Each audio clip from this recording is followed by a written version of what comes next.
Behind me, a heartbroken, grief-stricken, sorrowful mother holds the lifeless, battered, bloodied and bruised body of her son.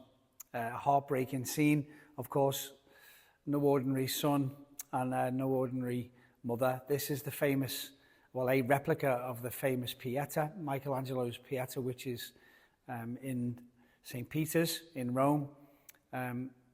Beautiful piece of work, which I love. Some people think it's quite gruesome. The details on this particular statue, actually, you can even see where Jesus' body is beginning to turn blue. Just a very realistic scene and an amazing reminder of not only the sacrifice that Jesus Christ made for me and for you and for all mankind, that through faith in him, through baptism and faith in him, believing in his life, his death and his resurrection and his return, that we have the hope of eternal life in heaven, the forgiveness of sins, the washing clean of sin, and the hope of eternal life in the kingdom of heaven. But also the reminder of the humanness of this story as well. A heartbroken mother cradles her son.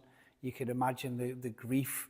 This looks like quite a serene scene, but you can imagine the wailing and the grief that would have been taking place. That our Blessed Mother Mary, who also a huge example of faith and seeing her mission through, right to the end of her life, from being told that she was going to give birth to the Son of God as a very young woman to, with Joseph, bringing Jesus up into this world, eventually seeing him go on his mission, beginning his ministry, being with him right the way through that, and then being right the way with him through to the foot of the cross, and eventually cradling his dead body at the foot of the cross. And then going on with the disciples who were to become the apostles and the early church, seeing her mission through also.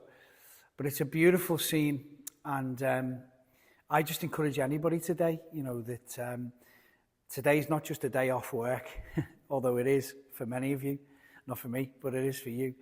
But it's also today to think about the truth of Jesus Christ, to think about who God is, to think about who you are, to think about God's purpose, your purpose, to think about what this is all really about.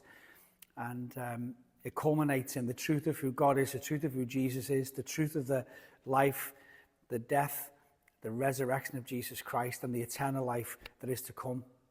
I invite you to go to a service near you today.